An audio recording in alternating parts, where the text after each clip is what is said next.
You were running, and even before you were running, because as a tremendously talented economist, you were getting a lot of good write-ups, and I appreciated that. But he was make Argentina great again. It worked. I actually sent him some hats for his early part of the campaign, and then he called me. He wanted a lot more, and I said, "When does it stop? When will it stop?" And it stopped with him winning, and he's become very popular, and he's on the verge of a breakthrough. I think he's really on the verge of tremendous economic success, and I know that Scott Bessent is helping, and our great Scott is doing a job, and he feels very strongly about it. And Scott, do you want to say just a couple of words about that, please? Yes, sir. The president is fighting 100 years of bad economic history and policy, and is both presidents. Both. We're fighting bad. I thought he was talking about the U.S. president when he said. And there's a midterm election coming up. We think he's going to do quite well, and then continue his reform agenda. Mr. President, as you said, President Obama had a big opportunity during his term, which he wasted. Many governments in Latin America went center-right, and the U.S. ignored them. We are not going to ignore our allies. It is economic strength. We're using our economic strength to create peace, just as you've done all over the world. And it is much better to form an economic bridge with our allies, people who want to do the right thing, than have to have shoot at narco gunboats. So we think that this is an opportunity for the Argentinian people, and that President Milei is the one to do it. He's got a great cabinet. He's got a great team who we've worked with over the past weeks. And the election is coming up very soon, and it's a very big election being watched by the world, because he's done an incredible job. But with that comes some pain.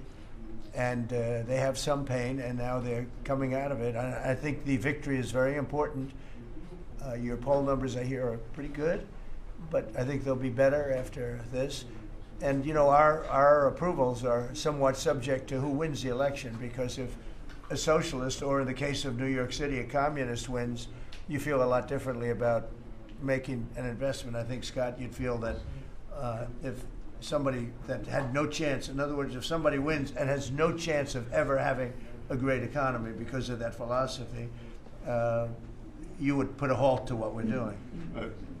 Yes, sir, and we're confident that President Milei is going to do well. We've been criticized by a couple of American Peronists, like Senator Warren. And she That's a compliment. Yeah. She has no idea what she's doing. She's a nasty, horrible senator.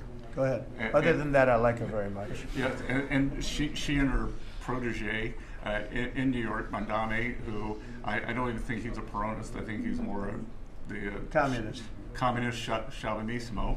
So we stand with the president and what he stands for, and the hope for the Argentinian people.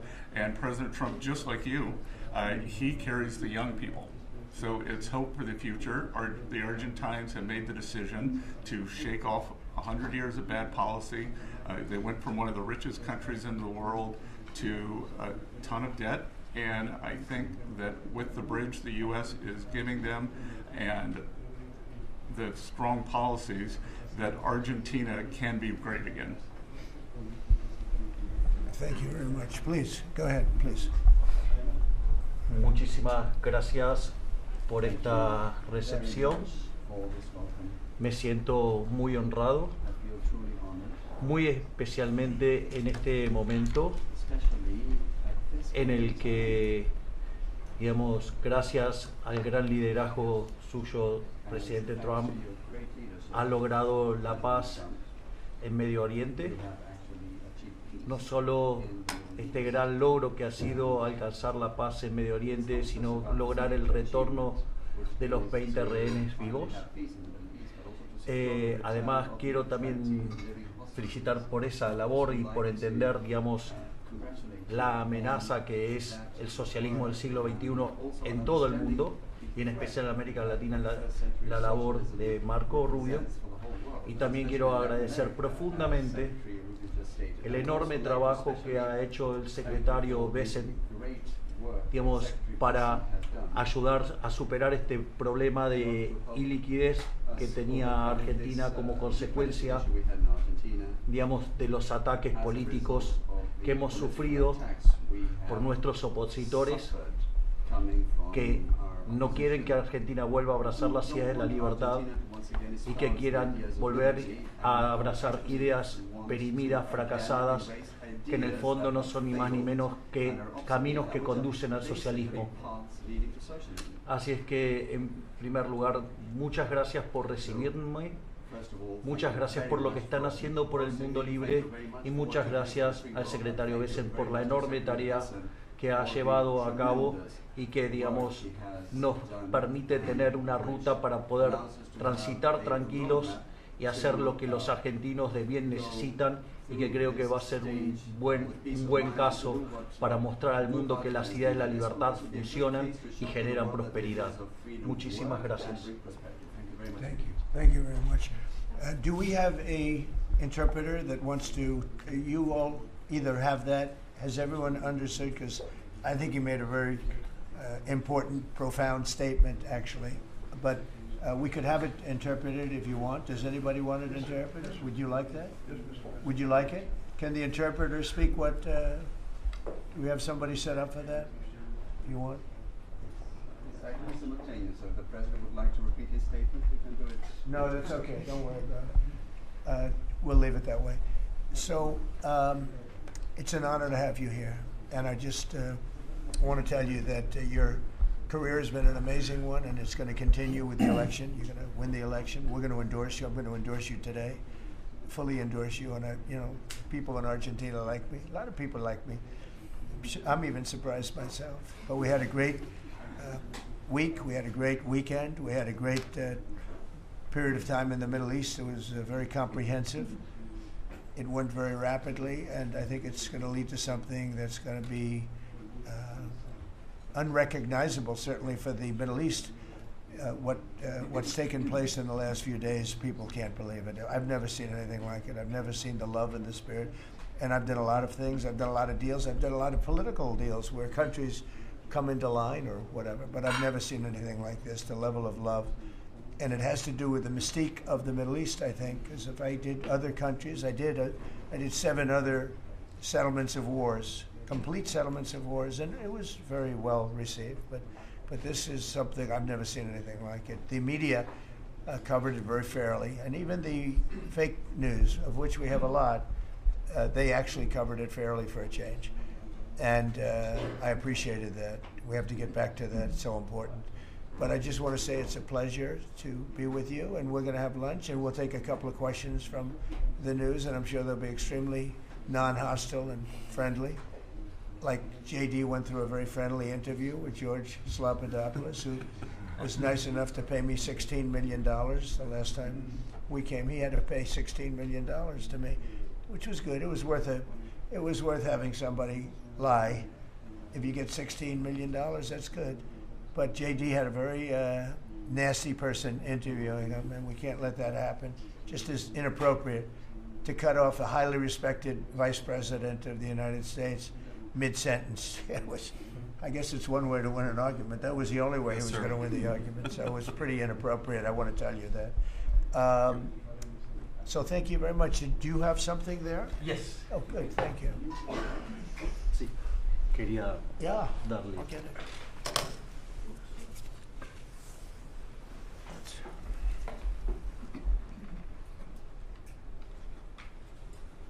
That's fantastic. Thank you very much. And when he did this letter, Mr. President, your settlement in the Middle East wasn't done. So we have to do a new letter Let's do it. to include a gap, because this is a very important. You'll have to add one extra sentence. Exactly. That's great. Thank you very much. This is such a beautiful statement. Thank you very much.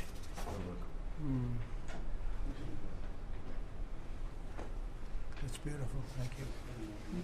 Mr. President. Mr. President, how is this Argentina? Why don't we talk about Argentina first? And then go ahead. How is Argentina going? Mr. President, how is this Argentina? China in Argentina? Sorry. Go ahead. How is this Argentina rescue package America first? And is this rescue package meant to help President Milei's party in the coming election? No, it's helped. It's really meant to help a good financial philosophy where Argentina can, after 20 years of disaster, because it was very successful at one point, and it can be again, like Venezuela. Venezuela was very, very successful, and now it's a dictatorship. So when we can help our neighbors, we're making tremendous progress in South America. South America, Marco was telling me, he's like our great expert here, he really knows it, but you were telling me that so many of the countries are coming our way. And we had, a few years ago, when I just came back, so I've been here now almost 9 months, but when I just came in, I was amazed to see how poorly we've done. We lost so many, and one of them was Argentina, would be lost if he wasn't there. And I think he will be there because the people recognize he's done an amazing job. He took over a real mess. So did I take over a mess. I took over a mess by, the Biden group. And Obama he started it, I'll tell you. Barack Hussein Obama started it. Could you give a couple of words on South America? You were telling me so well yesterday how well we're doing. Go ahead. Well, first of all, we have now 8 or 9, 10 countries, Argentina being foremost among them, that have aligned with the United States on issue after issue in international community events all over the world. They're, in fact, these great allies like Argentina, but I can go into others, Costa Rica, I don't want to leave anybody out, El Salvador, but I think one of the more promising developments is later this month, there'll be an election in Bolivia. After 25, 30 years of anti-American hostile government, both of the candidates running in that election, in the runoff election, want strong and better relations with the United States and another transformative opportunity there.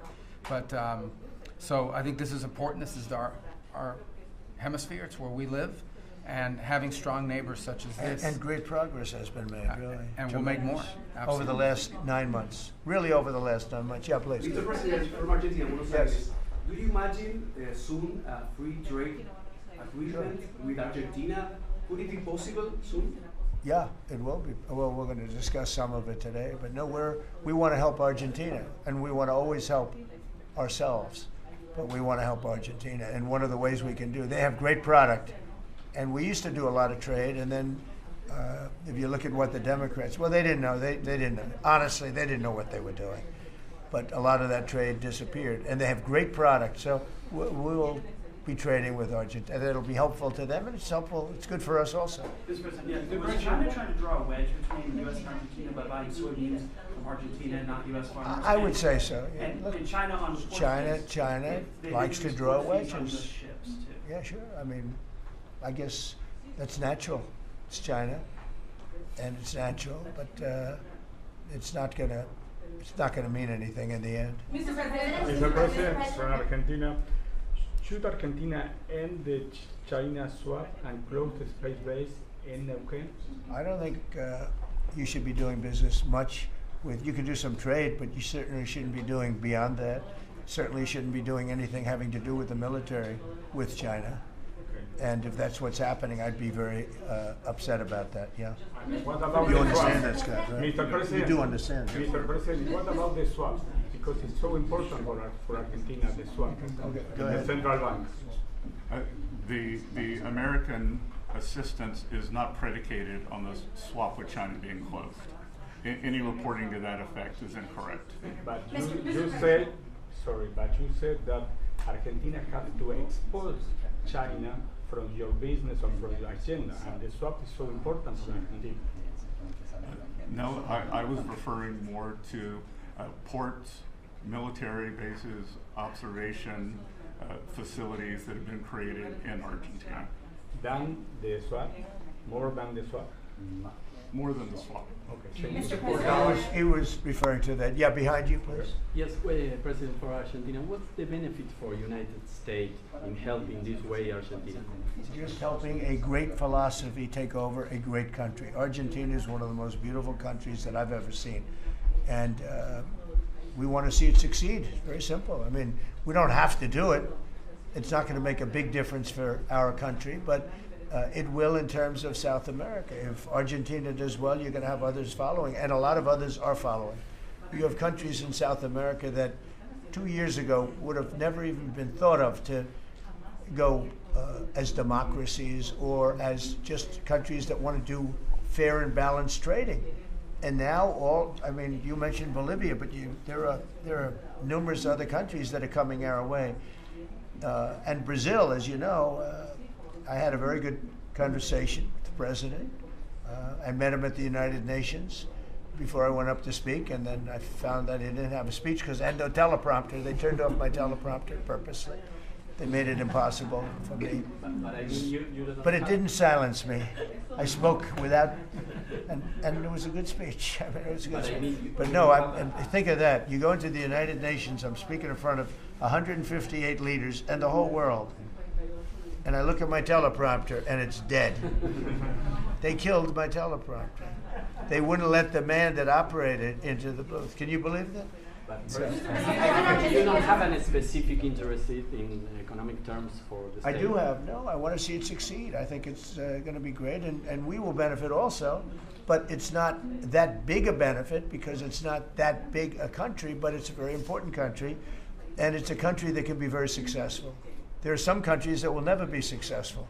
This is a country that has great potential if it has the right leadership, and you have the right leadership with this man right here. Okay? Mr. President, would you support dollarization? I would say that I'll leave that up to my my economic people, but I like the dollar. I'm very strong on the dollar. And anybody who wants to deal in dollars, they have an advantage over people that aren't. But for the most part, we're keeping it that way. I think if Biden would have, Biden, that group would have gotten elected, meaning Kamala, you wouldn't have the dollar as your currency anymore. You wouldn't have a world domination by the dollar if I didn't win this election. And now the domination, like BRICS. I told anybody wants to be in BRICS, that's fine, but we're going to put tariffs on your nation. Everybody dropped out. They're all dropping out of BRICS. BRICS was an attack on the dollar. And I said, you want to play that game, I'm going to put tariffs on all of your product coming into the U.S. They said, like I said, we're dropping out of BRICS. And BRICS is like, they don't even talk about it anymore. Scott, you want to add to that, please? We're very happy with the current currency arrangement. Mr. President. Your ABC fake news. I don't want. Go ahead, Brian, please. First of all, congratulations. I don't take questions from ABC fake news. After what you did with Stephanopoulos to the Vice President of the United States, I don't take questions from ABC fake news. Brian, go ahead. Yes, sir.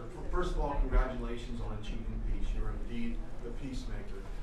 Hard to believe, right? Did you ever think I was going to be called a peacemaker? Actually, I did. I did too. Go ahead. But on a lighter note, Elizabeth Farah, she is one of the hosts on ABC's show The View. She said a while back, I'll quote, "If Trump gets Israeli hostages out, I promise I will wear a MAGA hat for one day on this show and say thank you for doing it." Your response. Well, did she put the hat on? Well, she hasn't got the hat yet. Who is it? Which one? Elizabeth Farah. Oh, yeah. Well, she used to work for me. So she used to work here. I'll tell you about Alyssa. She worked here. She gave me the most beautiful letter when, the administration, the time came up, the election was rigged, I left. She gave me the most beautiful letter you've ever seen. I was a great president. What a great job. Some of the letters have been quoted. This is Alyssa, who I never thought was very outstanding. I figured she would not make it. And she didn't have a big role here either.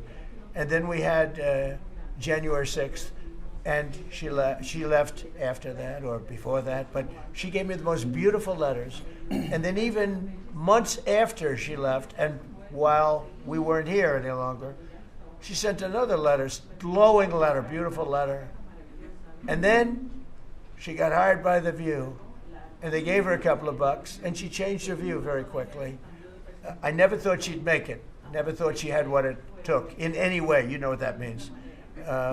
But she's on The View. But it just shows what a fraud The View is, because this woman gave me letters and statements. She said I was the greatest president in her lifetime. Now, she's not that old, so I didn't consider it a great compliment, but I've had better. Can we send her a hat? Well, recently I've had the greatest president of them all. I like that much better. Because I said, does that include Washington and Lincoln? Yes, sir, it does. I said, I like that person. So I think she's a total, I think she's a joke. Mr.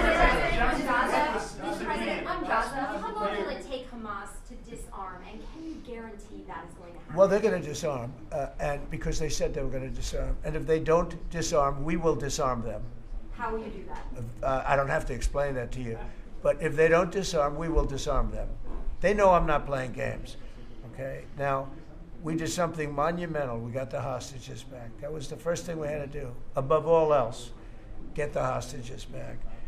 Now, they misrepresented because we were told they had 26, 24 of dead hostages, if we can use those terms. And it seems as though they don't have that because we're talking about a much lesser number. But that's a very tough subject. I want them back. That's what they said. I want them back. Also, they said they were going to disarm. And initially speaking, they needed, they did take out a couple of gangs that were very bad, very, very bad gangs, and they did take them out, and they killed a number of gang members. And that didn't bother me much, to be honest with you. That's okay. We had a couple of very bad gangs. It's no different than other countries. Like Venezuela sent their gangs into us, and we took care of those gangs. We have Washington, D.C. is one of the safest cities in the country. It was one of the worst cities in the country if you go back just a little while ago, right? Now it's safe. You can walk to work. Isn't it nice? But we have told them we want to disarm, and they will disarm. And if they don't disarm, we will disarm them. And it'll happen quickly and perhaps violently. But they will disarm. Do you understand me? Yes. You say because everyone says, oh, well, they won't disarm. They will disarm. And I spoke to Hamas, and I said, you're going to disarm, right? Yes, sir, we're going to disarm. That's what they told me. They will disarm, or we will disarm them. Got it? Okay, what next. Is the deadline? Sir, you say quickly, but what is the deadline you're going to put on that? A reasonable period of time, pretty quickly. A reasonable period of time. Congratulations on the peace you achieved in the Middle East, first of all. And my question is regarding Argentina. Are you from Argentina? I'm from Argentina, yes. I like the Argentina. I like them much better than ABC. Than ABC fake news. Me too, sir. Yes, go ahead. Does continued U.S. support for Argentina depend on the results of the upcoming legislative elections and the ability of the government to pass long-lasting reforms through Congress? Well, I think if they don't do that, we're not going to be around very long. Scott, can you handle that one, please? We're confident that the president's party will and the coalition will do well in the election, and this aid is predicated on robust policies, and going back to the failed Peronist policies would cause a U.S. rethink. Thank you very much. It's a great question. It's a little like New York. You're reading in Argentina about New York. We have a problem. We have a communist who's 33 years old, doesn't know a damn thing. Practically, he's never worked a day in his life. And he sort of caught on, right? And I'm not going to send a lot of money to New York. I don't have to. The money comes all through the White House. And if they're going to be sending us stupid policies, communist policies, which is proven for thousands of years doesn't work. We don't have to prove it again. We're not going to ruin one of our great cities because we'll make that great. We will clean up the crime in about 30 days. Took 12 days to do Washington, D.C., so New York is bigger. And Chicago, we've already made a lot of progress despite fighting from the government, but Chicago's doing great. Memphis is doing really great. We have great support there from the political leaders. They said, please come in and clean up crime. And we love it. We've in 1 week, Memphis is so good. It's so much better. We'll have it within a month. We'll have that into a safe city again.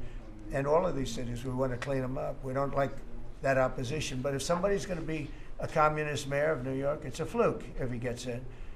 There are a lot of failed people that he's running against. We have inferior candidates or something, and because it's impossible to think that New York City can have a communist mayor. He's a communist. He's not a socialist, by the way. There's a big difference. He's a communist. He's down and dirty. He's a communist. He hates police. He wants to get rid of all police. How can a policeman? He hates Jewish people. And yet he's got Jewish people supporting, hates Jewish people. So it comes through the White House. The funding for New York and for every place comes through the White House. And I'm very generous, and I was always very generous with New York, even when you had opposition there, but I was always very generous.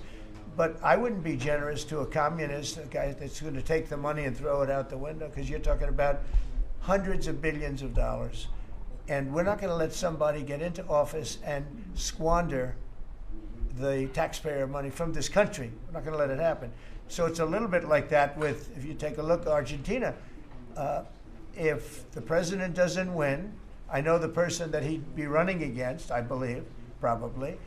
We probably have the person. The person is extremely far left and a philosophy that got Argentina into this problem in the first place. So we would not be generous with Argentina if that happened. If he loses, we are not going to be generous with Argentina. Mr. President, you talk about the Argentina and important in the Latin American. What is your plan for Venezuela?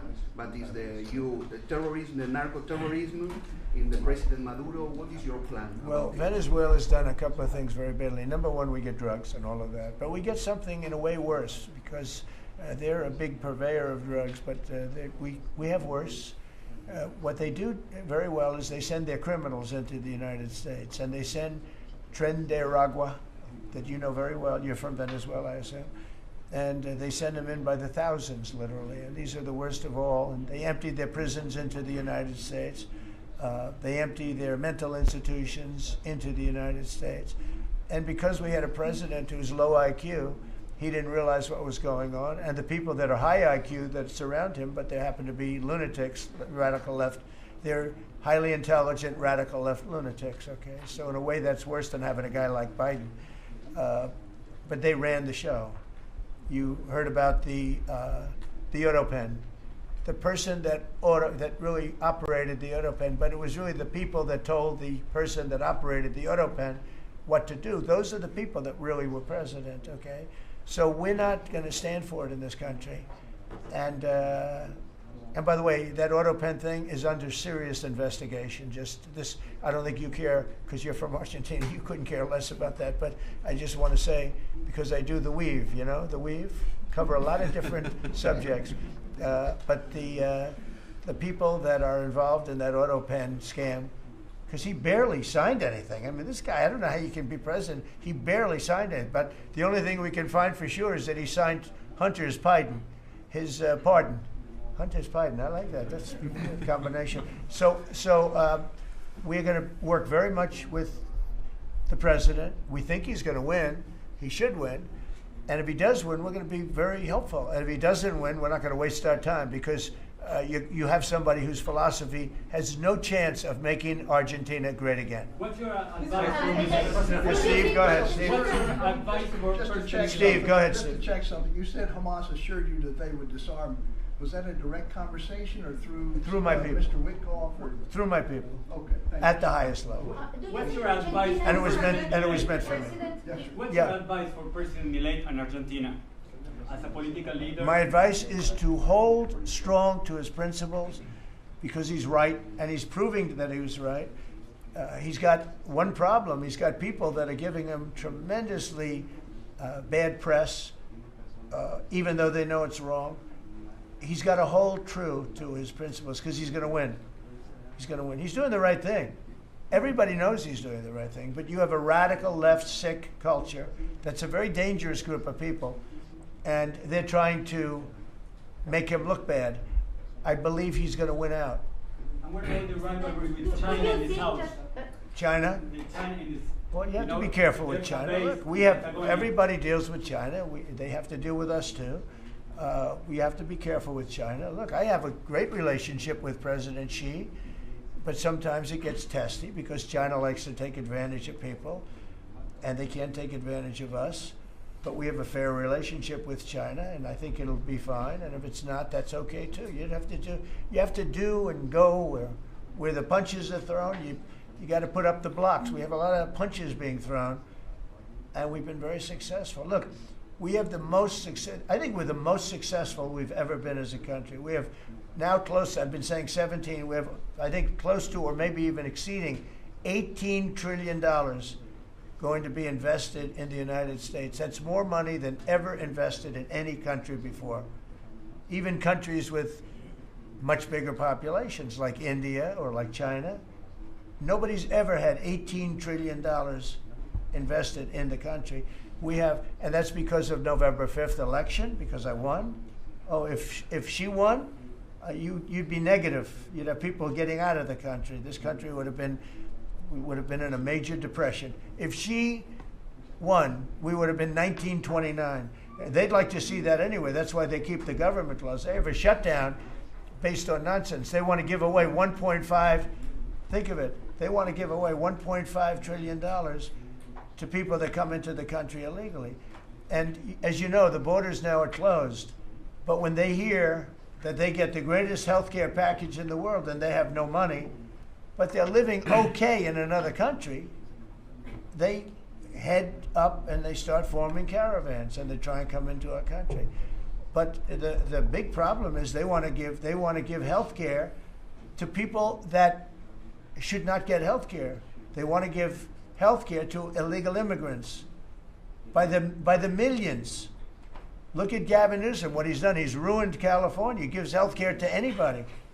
And I guess they do it for votes. I actually think it's bad politics, but I guess they do it for votes. So I'm with this man because his philosophy is correct.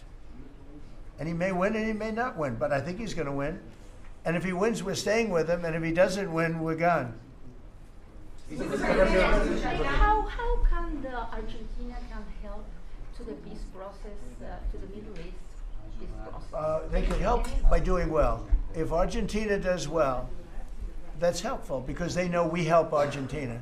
So if Argentina is successful, that's great because they view us as somebody that helped Argentina and they did well, and the United States maybe will help them and they're going to do well. So the success of Argentina would be a great feather in the cap of the USA because we're helping them. Right? You understand? Yeah. Yeah, please, behind you. Behind you.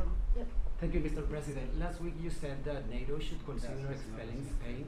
What? You said that NATO should consider expelling Spain. Would you support that? What? Expelling Spain? NATO consider expelling Spain. Oh. I'm very unhappy with Spain.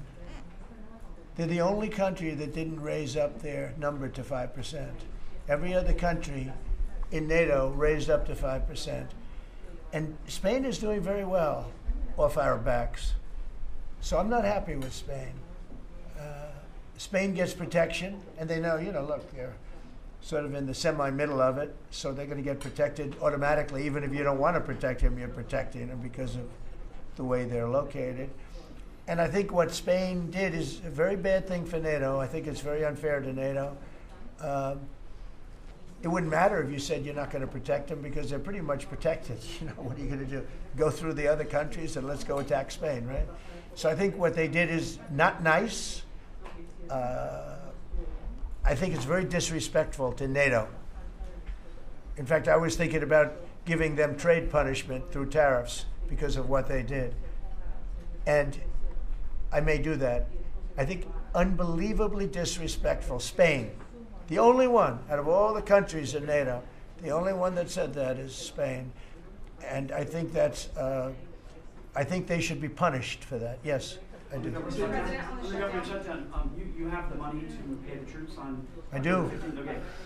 I actually have a man who is a very wealthy person. You'll know that when I tell you this.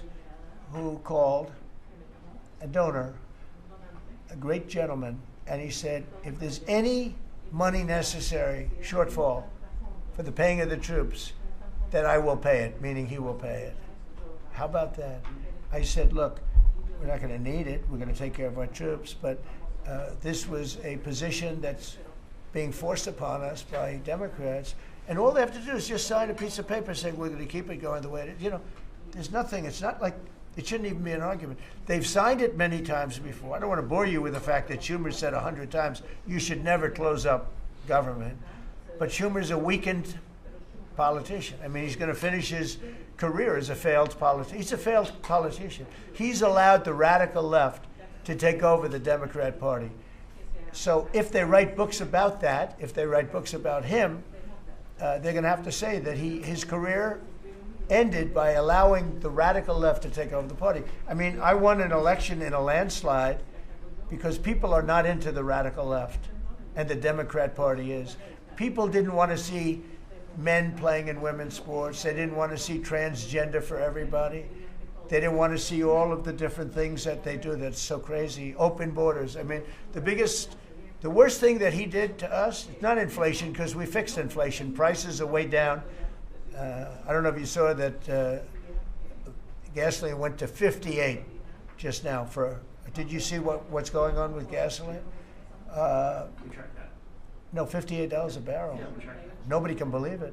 I'm very proud of that. You know why? Because we're pumping like we've never pumped before. Because if you get the gas price down, everything else comes down. It's very simple. And he went away from my policies, and you had the greatest inflation. The last administration had the greatest inflation in the history of our country. And now, as you know, groceries are down. It's all down. We're doing good. Are you settling in for a long? Is this going to be a long term?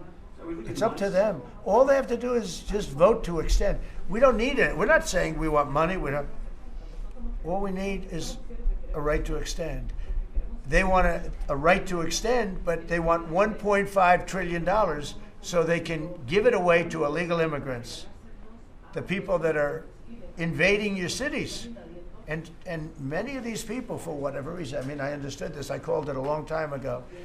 These countries are run by people I know. Friends of mine, like I know this gentleman. I hope you haven't sent. He probably did too. Why not? They send up their worst people. They send up people that are criminals. They send up people from jails. And at best, the best ones they send up are people that don't work very hard and that are on a social form of welfare. And they're sending those people into the United States. I don't blame them. I'm angry at them, but I don't blame them. But I'm really angry at Biden and Kamala and that group of lunatics for allowing it to happen, because it's the hardest thing. Now, you know, we're sending them out. It's incredible the job that Christie and Tom Homan and the whole group is doing. But we shouldn't have to be doing that. We're doing a lot of work on getting people out of here. Tren de Aragua has caused tremendous damage, and our soldiers are great. You know, our soldiers are now based on merit. They're not based on woke, because we won the case in the Supreme Court, which was the bravest case. I have such respect for the Supreme Court because of what they did with merit, because our country was built on merit. Countries are destroyed on woke. You know, I made a statement, and I hated to make it because it sounded bad, but everything turns to you know what when it goes woke. You remember the term. I don't like to use it because you might have some children listening, but it turns bad. And no, we have the hottest country right now anywhere in the world. That's why he's here. That's why every other country wants to meet here too. But we only have so many hours in the day and days in the week. But we get the hottest country. Think of it. We were a dead country a year and a half ago. And now we have the hottest country anywhere in the world. It's pretty good. We did a good job. Okay, any other questions? Go ahead, you, please. Would you like to visit Argentina soon? There is a invitation for that. What does that mean? Do you like to visit Argentina? I do. I would love to. I'm just a little busy. I would love to. I'd love to go to Argentina. I'd like to be like Biden. I'd like to go to the beach. You know, my legs are not quite as thin as his. My legs are slightly heavier. My arms are slightly larger. My body is a little bit larger than his. I'm not sure it would be appreciated on the beach, but I'm not going to take a chance. You won't see me in a bathing suit. You won't see in a bathing suit sitting on a beach in Argentina, falling down and not being able to lift a 3-ounce chair, meant for old people to lift, and he couldn't lift it, so we had a problem. He spent too much time on a beach. Somebody told him that he looked good in a bathing suit. And you'd see this guy on the beach all the time. I never quite understood it. Steve, go ahead. Could you preview your meeting with Ukraine President Zelensky on Friday? You expect to talk about weapons? Yeah, no, we have an interesting meeting going on. Look, I'm very disappointed because Vladimir and I had a very good relationship, probably still do. I don't know why he continues with this war. This war has been so bad for him. He's going into 4 years of a war that should have he should have won that war in 1 week. He's now going to soon be into his 4th year. He's lost 1.5 million soldiers, probably, close. Certainly in terms of wounded and no legs and no arms and all of the things that happen in horrible wars. It's a horrible war. That's the biggest thing that's happened since World War II in terms of death. It's bigger than any of them. I settled 8 of them. The biggest is that in terms of death. Incredible. I think India, Pakistan had great potential too. We did a great job in that one, but he's got to really settle this war. And you know, they have long lines waiting for gasoline in Russia right now, right? They have long lines. Who thought that was going to happen? And all of a sudden his economy is going to collapse. And I'd like to see him do well. I mean, I had a very good relationship with Vladimir Putin, but he just doesn't want to end that war. And I think it's making him look very bad. He could end it. He could end it quickly. And I have to tell you, I give credit because who would think that Ukraine could have fought Russia for 4 years to essentially a standstill? Now, there has been some early, you know, before they knew what the hell was happening, because it happened quick. Biden should have never let that happen. That's a war that should have never happened, but it did. But it's not making Russia look good, I will tell you that. We need tomahawks in Ukraine? We'll be talking about Ukraine, yeah. I mean, I have the president coming in on Friday, and I know what he has to say. He wants weapons. He would like to have tomahawks. Everyone else wants tomahawks. And we have a lot of tomahawks. Tomahawk is do you need any tomahawks in Argentina? You can cross Moscow tomahawks. You need them for your opposition, I guess, because see, in this country, they'd use tomahawks for the opposition. I don't do that. I'm much nicer. The Democrats would use them if they had the chance. They're sick people. Go ahead. President, are you worried that this plan with Argentina can fail?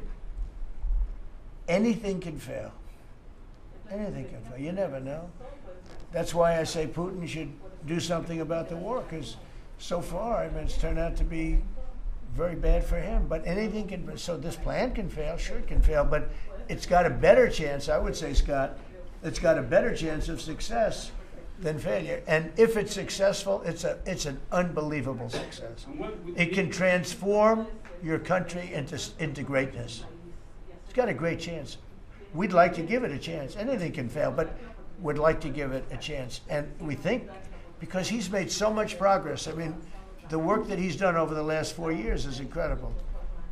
And it would be a shame to lose that progress. He's very close to having a big success. Mr. President, will you consider removing restrictions on the press that report at the Pentagon? And have you spoken to Secretary Casa about this? I have, yeah. Well, he's finding, I think I can speak for him. I'll let him speak for himself, but I think he finds the press to be very disruptive in terms of world peace and maybe security for our nation. Press is very dishonest. Not you, but the press is very dishonest. You have something to say, Pete? Well, I very much appreciate the question, because it was interesting to watch. We had a chance to go along on the historic trip of Middle East peace, which our generation of veterans never dreamed would be possible. So you would think that the Pentagon press corps of all press corps would be front and center across the board on wanting to give credit to the president for forging this kind of peace, and instead what they want to talk about is a policy about them, which simply says maybe the policy should look like the White House or other military installations where you have to wear a badge that identifies that you're press, or you can't just roam anywhere you want. It used to be, Mr. President, the press could go anywhere, pretty much anywhere in the Pentagon, the most classified area in the world.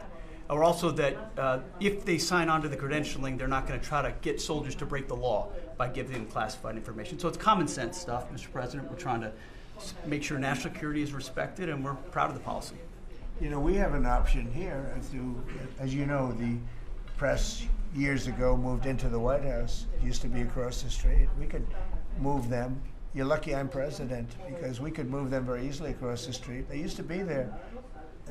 They would have more room. We have a beautiful, nice space. You can sit all by yourselves and have fun. Instead, you walk around the White House talking to anybody that can breathe.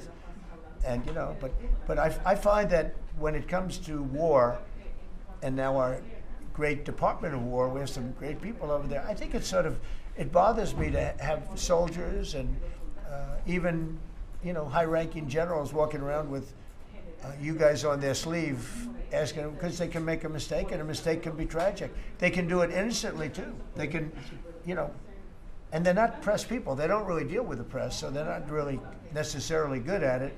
Although I think it's mostly instinctual, one way or the other. You're either good at things or you're not.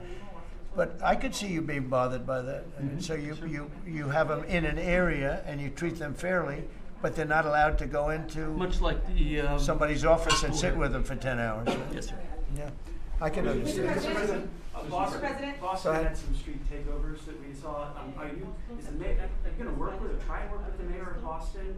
And then they have a World Cup. They have several World Cup games. I know Argentina knows about World Cups. They have several World Cup games. Could those games move to cities that do work? It could. We could take them away. I love the people of Boston. I know the games are sold out. But your mayor is not good. They're worse than her. At least she's intelligent. Some are extremely low IQ. Those bother me more. She's intelligent, but she's radical left. And they're taking over parts of Boston. That's a pretty big statement, right?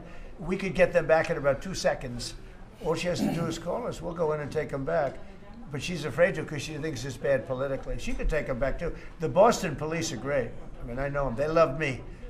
She'll never tell them to go after Trump because they love me and I love them. And I got a tremendous police vote and military vote, and fireman vote, all of them. No, I think she is hurting Boston. The answer is yes. If somebody is doing a bad job, and if I feel there's unsafe conditions, I would call Johnny, the head of FIFA, who's phenomenal, and I would say, let's move it to another location. And he would do that. He wouldn't love to do it, but he'd do it. Very easily he'd do it. And this is the right time to do it.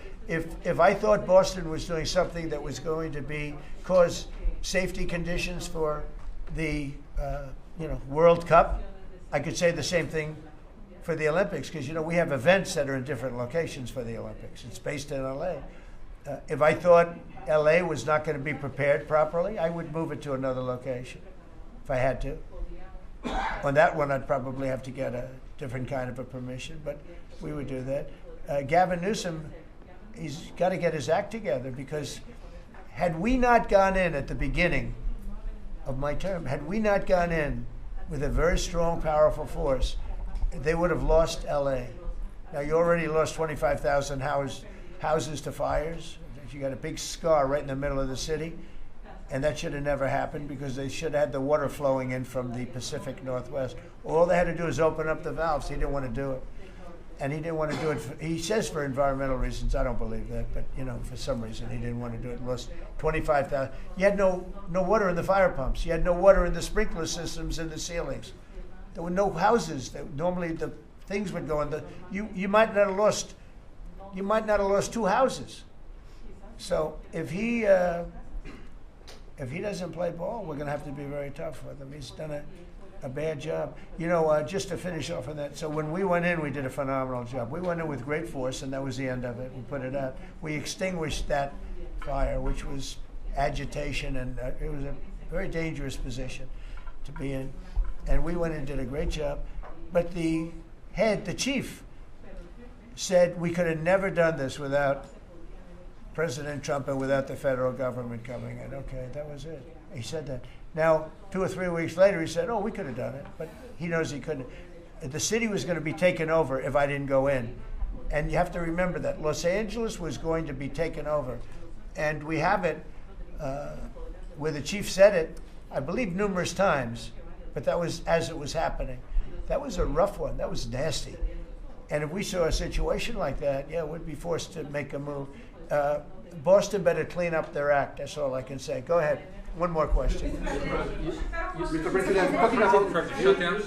Yeah, please. Do you feel any urgency to end the shutdown in the next week, 2 weeks, or would you be fine if it stretches into November and then toward the holidays with folks not getting paid?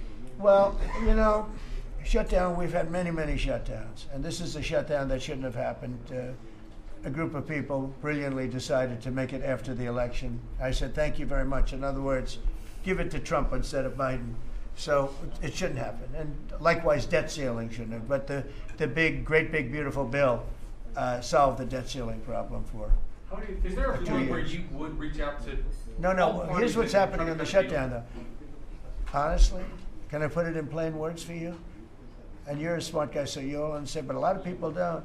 The Democrats are getting killed on the shutdown because we're closing up programs that are Democrat programs that we were opposed to. So we're being able, and they're never going to come back in many cases. So we're being able to do things that we were unable to do before. So we're closing up programs that are Democrat programs that we wanted to close up or that we never wanted to happen, and now we're closing them up. And we're not going to let them come back. The Democrats are getting killed.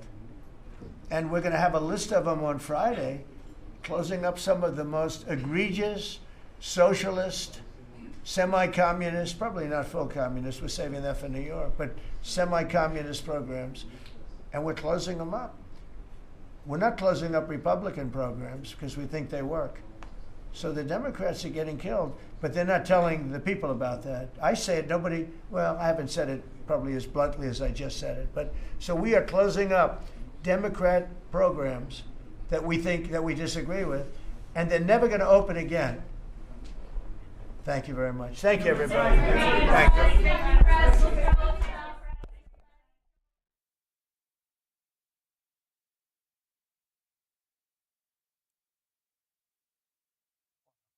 Acá llegó la reunión extensa, en el sentido de las declaraciones de Donald Trump. Al principio solamente habló Milei unos minutitos nada más, agradeciéndole no solamente por el apoyo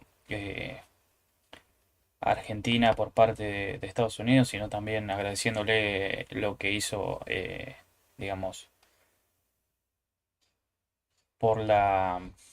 vamos a cortar acá, lo que hizo por la paz en Medio Oriente.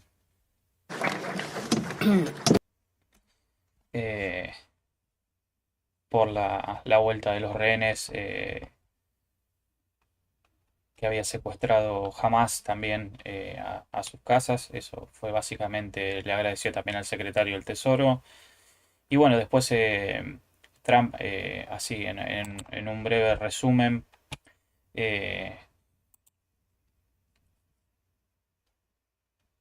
dijo que apoyaban a Argentina, obviamente, porque lo consideran un socio. Esperen que vamos a ver si ya está actualizado. Bueno, el dato del INDEC acaba de publicarse y la inflación del mes de septiembre es 2.1. Después de un tiempito largo, vuelve acá todavía no está actualizada en la página, pero después de un tiempito de unos 4 o 5 meses vuelve a superar los 2 puntos, ¿no? Igual recordemos que el mes de agosto había sido 1.9, así que estamos hablando de 2 décimas, ¿no? Que obviamente no hacen más que al valor simbólico en los últimos 9 meses, o sea, desde enero hasta ahora. Los precios aumentaron en 9 meses 22%. Recordemos, es lo mismo que yo les comentaba en el video anterior. Estamos hablando de que en la inflación de diciembre del... no, acá todavía no se actualizó, en Twitter ya está. En diciembre del 2023 la inflación fue 25% y ahora estamos hablando que en 9 meses el acumulado es de el 22%, ¿no? A ver, vamos a...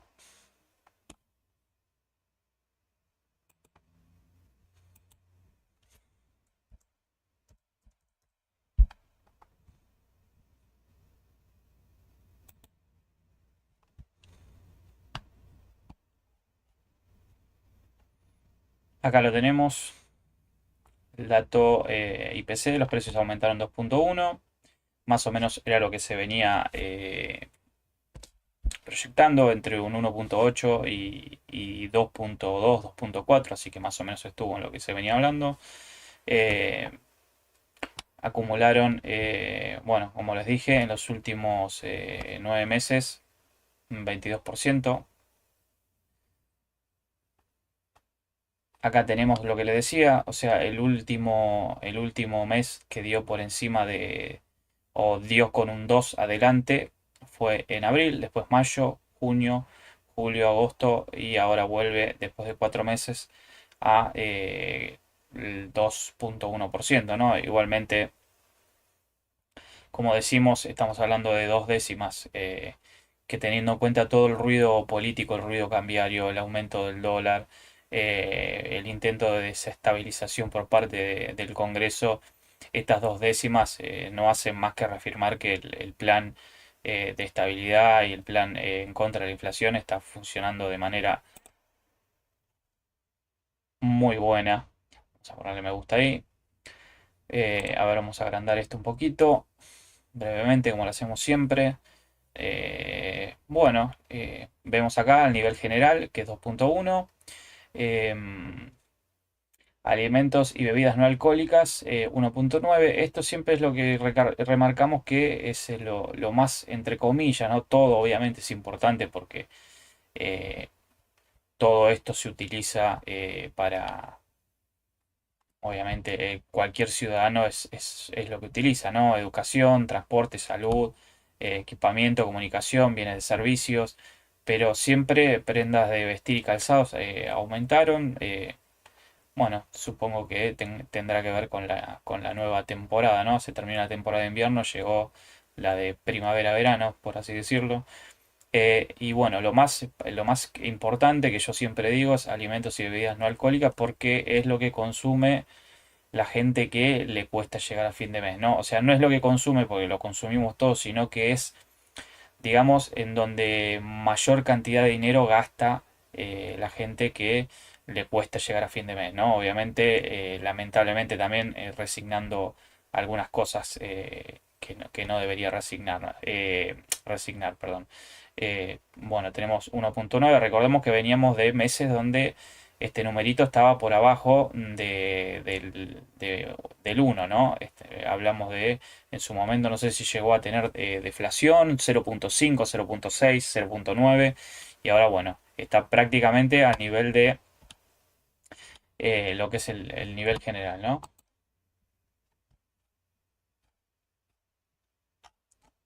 Bueno, esperaremos a ver si se suma algún datito más.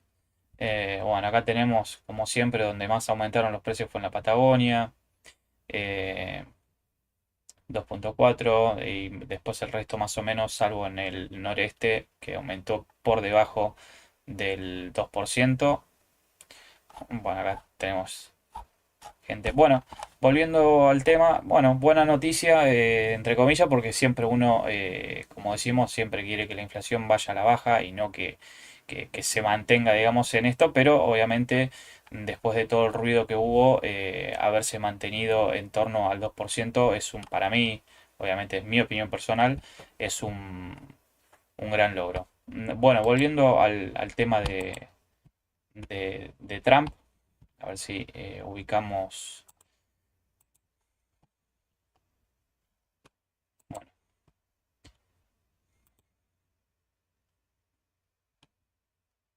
Y un candidato plenamente socialista que está por ganar, y obviamente él está bastante enojado con esa situación. O sea, defendió lo que opina, defendió. Y se en la necesidad que se gane, ¿no? Básicamente lo que dijo. Ronen, te consulto por esta interpretación que yo le proponía a Rolo sobre la frase de Trump. Trump dice, Milei debe ganar, si no gana, replantearemos o reconsideremos nuestra ayuda, nuestro aporte, no vamos a perder el tiempo. Es decir, todo el tiempo hablando de un plebiscito. ¿A qué elección puntualmente se refiere? ¿Por qué te lo pregunto, Ronen? Porque el 27 de octubre abren los mercados. Si Milei no gana esta elección legislativa, va a seguir siendo presidente. Tranquilamente Trump puede seguir trabajando. ¿Trump sabe realmente qué tipo de elección hay en la Argentina? Es decir, para hacer estas alusiones, contame un poco. Sí, claro, él está al tanto porque, por supuesto, sus asesores y todos le plantean la cercanía y, obviamente, de qué va esta elección. Por eso la considera muy importante por esto, Nacho. Yo creo que lo que tiene que ver es con decir, bueno, a ver, si nosotros de verdad vemos la pérdida del rumbo que tiene la Argentina, o de alguna manera esto termina siendo un error por parte de lo que termina siendo la votación, nosotros no vamos a replantearlo porque justamente esto es en apoyo de este gobierno, en apoyo de esta sintonía. Si hay un signo político en contra, por supuesto con respecto a lo que es el Congreso, si esa situación se juega en contra de las políticas que hoy está llevando a cabo Javier Milei, bueno, nosotros vamos a replantear la ayuda que le damos porque no va a ser de la misma manera. Esto es lo que él plantea, no dice mañana porque el gobierno sigue estando, pero digo, si no se pueden llevar adelante las reformas que justamente Javier Milei lleva adelante por una cuestión de decisión del gobierno, bueno, nosotros vamos a repensar, digo, no, si ustedes traban lo que es la sintonía de poder, que él también lo dice incluso para lo local con respecto a los demócratas, ¿no? Hoy hay un shutdown que es un corte del Estado y él señala, quiero hacer estas modificaciones. Si ustedes no quieren esas modificaciones, yo tengo que recortar planes, tengo que echar gente porque no están en sintonía conmigo. Creo que va por ahí un poco, ¿no? Con la necesidad de continuar un rumbo. Creo que eso es lo que plantea Donald Trump con respecto a el mensaje que quiere dar sobre la Argentina, pero también sobre el mundo, ¿no? Clarísimo. ¿Rolo? Sí, Ronen, yo lo que me preguntaba era cómo era la reacción de tus colegas, nuestros colegas estadounidenses, ante las manifestaciones que iba haciendo Trump de apoyo a Milei. Lo que percibíamos de acá era que había cierta incredulidad en cuanto a cuánto apoyo se estaba demostrando, cierta sorpresa y cierto preguntarle como si no entendieran bien por qué Trump estaba tan jugado al apoyo con el presidente argentino. Sí, yo creo que, Rolo, vos das en la tecla, claro. No lo tienen tan claro porque no hay otro país que tenga la misma sintonía que hoy tiene con Trump. No hay otro líder, más allá de la cercanía que puede tener con un montón de, obviamente, presidentes de otros países. Esta cercanía, esta sintonía en el planteo político y, obviamente, económico, el rumbo económico, solo con la Argentina. Entonces, claro, no lo terminan de entender porque es algo inédito para también los Estados Unidos. Esta cuestión de la ayuda de 20.000 millones, la ayuda de esta manera, en forma directa. Besen estuvo presente también en el encuentro, dando los detalles, y es un apoyo que obviamente reconsideran o consideran como súper, importante. Incluso algunos mencionaban esto de que en un solo día ganó casi 12 millones de dólares, que era un poco lo que hizo apostando el Tesoro de los Estados Unidos a la Argentina, y evidentemente es algo que Estados Unidos quiere continuar, pero solo con la Argentina.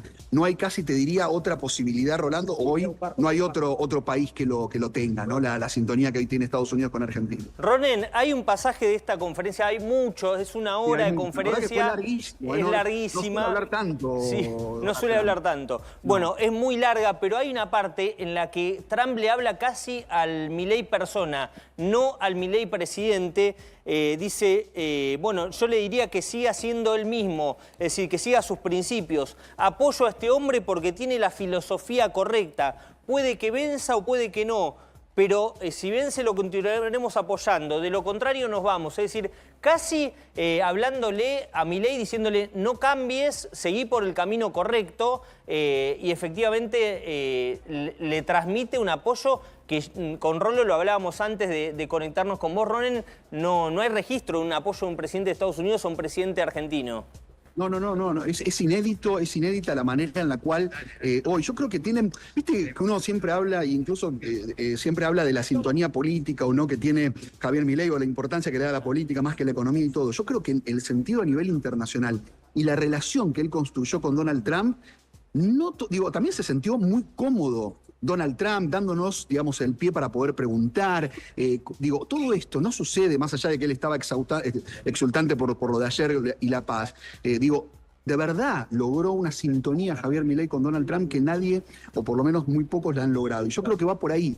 También es cierto que la ideología que hoy tiene Javier Milei, y en el caso de Trump, que también la trasladó a lo que fue ganar una elección, también la considera muy importante, incluso en algunos casos, como, no te digo una guía, pero sí que Donald Trump toma algunos elementos de la profundización de la libertad, como lo señala, o la filosofía que tiene Javier Milei. Eso también está presente y todo el tiempo son gestos de mucha cercanía entre los dos, ¿no? Que yo creo que eso también es importante señalarlo. Claro. ¿Se sabe algo, Ronen, de por qué la bilateral no se dio? ¿Hay alguna explicación que den extraoficialmente tanto fuentes de allí de Estados Unidos como de la comitiva argentina?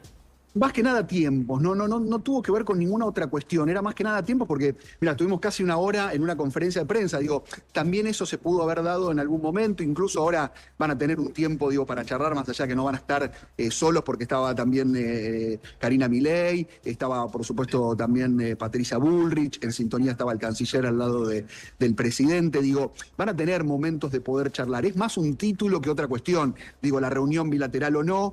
Esto mismo que nosotros hoy hicimos hace un ratito nada más, Nacho, en realidad es en el Salón Oval, pero digo, cambió el escenario por una cuestión de comodidad y de tiempo, porque si el Salón Oval durante una hora tendrían que haberse trasladado para el almuerzo, el presidente de Estados Unidos tiene bastantes temas para resolver. Claro. Y obviamente, incluso en un momento le preguntaron, uno de nuestros colegas, si iba a visitar Argentina, él dijo, bueno, necesito visitar en realidad una playa, irme, descansar, mi cuerpo me lo pide, no tengo tiempo para eso, soy el presidente de Estados Unidos, bueno, un poco haciendo también un poco de humor de lo que como ser humano también necesita, pero creo que va un poco por ese lado. Ronen, ¿no? en la conversación con los periodistas y hubo una parte que había dificultades para escucharlo justamente por la improvisación en la cual se dio esta conferencia de prensa. Las cámaras quedaron lejos, no había un micrófono. Pero en dos momentos en realidad, Trump habla de las fake news.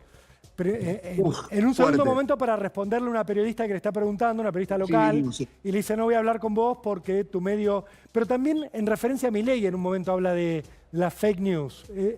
¿Fue así esto? ¿Le habló de alguna deformación que puede estar percibiendo Trump que hay sobre el gobierno de Javier Milei que están haciendo los medios? Sorry, disculpen, Rolo, porque estoy en vivo, que un policía me vino a preguntar porque está... Yes, I after the meeting with the Mr. President, and here is on live right now. I am on live. So did you have an appointment? Yeah. No. After the meeting, I am leaving. I am leaving right now. Where is the spot? Sorry, estamos en vivo. Perdón, amigos, pero tengo que comunicar a la policía. Porque claro, es un lugar... So sorry, sir, so sorry. Acá sí se puede. ¿Y here is okay? Ok, un poquito más para allá. Bueno, no. Muy bien, pasa en todos lados y estamos en vivo, Ronen, estamos en vivo. No, Rolo, perdón, te estaba escuchando. Sí, él habla, ¿sabes con qué respecto a qué, Rolo? Yo creo, por lo que interpreté dentro de lo que venía la sintonía, porque estaba hablando un poco de América Latina, en la sintonía esto que tiene que ver con que muchas fake news terminan por llevar a la gente a votar digamos, signos políticos que no tienen que ver con lo que de alguna manera la libertad que expresa o lo que expresa el gobierno de Javier Milei. Creo que venía por ese lado, digo, como que las fake news direccionan a la gente hacia un lugar de votación equivocada. Un poco creo que va por ahí, porque también lo menciona también para los Estados Unidos, ¿no? Que abonan a un sector que es el famoso woke, a un sector que es esto que tiene que ver básicamente con la ideología que, en este caso concreto, tanto Javier Milei como Donald Trump están básicamente cuestionando y están en contra. Yo creo que va un poco por ahí lo que él planteó, y viste que es directo, viste que no tiene reparos en decirte, no, o sea, vos hacés fake news, no te contesto la pregunta. Directamente. Viste que no tiene término medio Donald Trump. Ronen, a ver, de las obviamente las conferencias que vos hayas cubierto con otros presidentes, ¿esto suele ser habitual que Trump invite a un presidente mientras contesta preguntas y lo tenga ahí a su lado y dándole apoyo?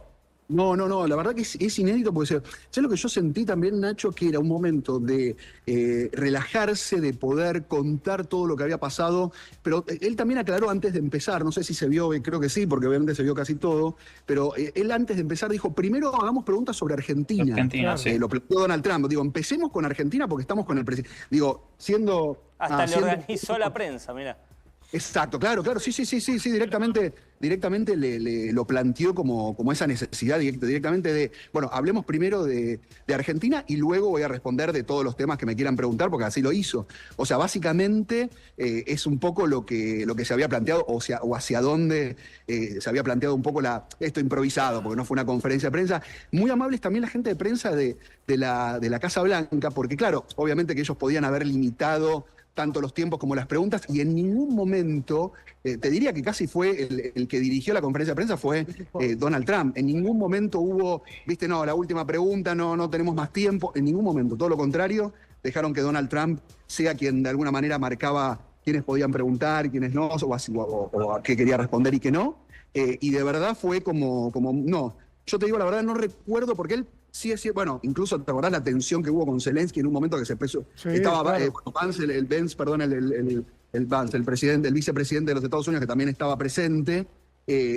en este caso, la verdad que se habían peleado todo, que era mucho más tenso, nunca tan largo. Incluso me decían algunos colegas, no habíamos visto algo tan extenso en tiempo para con la prensa por parte de Donald Trump, ¿no? Ronen, y cuando terminó esta locución de Trump... Perdón que me voy moviendo, Rolly, sí, perdona. Sí, pero te está sacando la seguridad. Sí. Lo último que queremos es que caigas preso. Ya estamos, Sí, perdón. ahora estamos bien, ¿no? Porque Ahora obviamente estamos bien, Rolo, perdón, estás perdón. en el lugar más custodiado del planeta, yo creo que es la Casa Blanca, Ronen. Pero nos das la posibilidad de contarnos el detrás de escena, lo que no pudimos ver.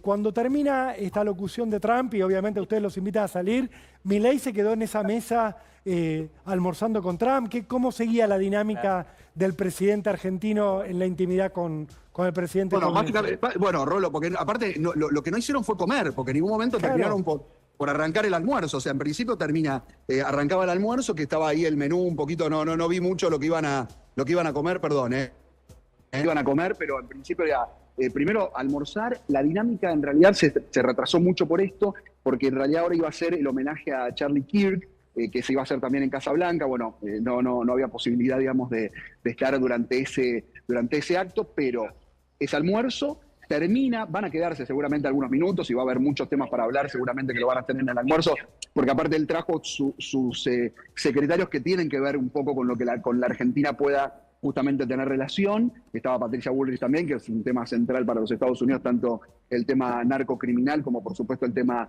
seguridad a nivel regional.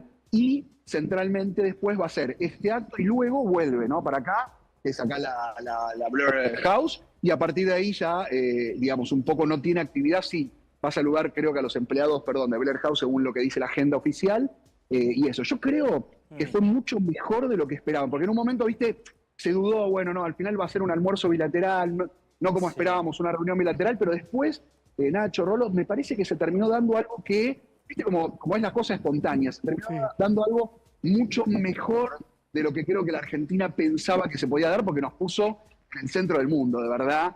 Esta conferencia estaba vista por todo el mundo, porque todo el mundo, incluso las fotos en previa, esto para contar un poco lo previo, hay unos pasillos, viste, para llegar, obviamente que tienen mucha seguridad y la Secretaría de Prensa está muy cerquita, y la Secretaria Personal del Presidente. Para llegar al lugar donde se iba a hacer el salón del almuerzo, había fotos. Todas las fotos son de ayer. O sea, te habían cambiado todos los cuadros y eran todas las fotos de Donald Trump, que él había pasado por ese pasillo, obviamente que querían mostrar, y estaba la foto con la firma con Bibi Netanyahu, estaba la firma con, por supuesto, los países árabes.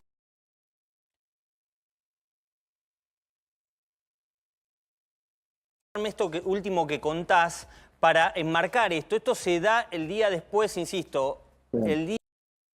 Ok, bueno, vamos a ir cerrando un poquito. Como les decía, Trump le dio su apoyo a Milei, dijo que estaba siendo exitoso, que la ayuda era obviamente porque estaban de acuerdo con el rumbo que está tomando Argentina. Pero también hay que tener en cuenta, no sé si son bien interpretadas, por ejemplo, esta frase que dice: si Milei pierde las elecciones dejaremos de apoyar, o si Milei pierde no seremos generosos con Argentina. Yo, para mí, estaba hablando de no estas elecciones, sino calculo que la reelección, ¿no?, que se va a dar en el 2027. Pero no sé si estas frases fueron mal interpretadas, porque por lo que acabo de ver, las acciones argentinas que venían subiendo en torno a un 2-3% en la bolsa, acaban de caer algunas a 6 u 8, 10%, ¿no? Yo creo que tal vez el mercado esperaba algún anuncio que seguramente se dará, pero no se dio en esta conferencia que estaba destinada justamente para otra cosa, no para hacer anuncios, sino para contestar preguntas de los periodistas, donde, bueno, como les digo, demostró su apoyo a Milei constantemente, diciéndole que era un hombre exitoso, que iba a llegar como dice siempre, va a llevar a la Argentina a ser grande de nuevo. Después habló un poquito también de lo que es el alto al fuego o el tratado de paz entre Hamas e Israel. Habla un poquito también de lo que es las elecciones en Nueva York, la inseguridad en algunos lugares del país, como por ejemplo Chicago, habló de la intervención en Washington, varios temas también que no tenían nada que ver con Argentina, pero bueno, él cada tanto reflotaba, volvía a elogiar a Javier Milei, ¿no? Así que, bueno, veremos a ver cómo se desarrolla, a ver qué están hablando acá. Condicionó el apoyo de la Argentina. No seremos generosos si no gana Milei. Claro. En esta forma. Pero después otra de las frases, hay que generar puentes con los aliados en Latinoamérica, sustentando el apoyo que está dando Estados Unidos a la República Argentina. Milei representa el electorado joven, el futuro, dijo. Tu carrera, le dijo a Milei, fue extraordinaria. Y mucha gente te quiere, y acá en Estados Unidos también. Acá estamos dándote un apoyo para las siguientes elecciones. Volvió a sustentar a medida que iba dando alguna respuesta. Después dijo, habíamos perdido en algún momento a la Argentina, dice, por los años anteriores. Recibimos nosotros un país hecho un desastre, hablando de Biden, Obama y demás. ¿Cómo pasó en la Argentina? Casi como... Sí, habló de 20 años de desastre en Argentina, ¿no? Bueno, el temor en sí del que hablaba Trump era de que si Milei pierde, volverían las ideas incorrectas a Argentina, las ideas del socialismo que ya fracasaron, ¿no? Así que veremos cómo se desarrollan estas próximas horas, si hay algún tipo de anuncio o no, y veremos también cómo reaccionan los mercados mañana. Ahora ya están finalizando, por lo menos acá en Argentina, ¿no? Si hay algún tipo de anuncio. Así que bueno, hasta acá el video de hoy. Espero que les haya gustado. En cuanto esté disponible la versión traducida de lo que fue la conferencia de prensa, la estaremos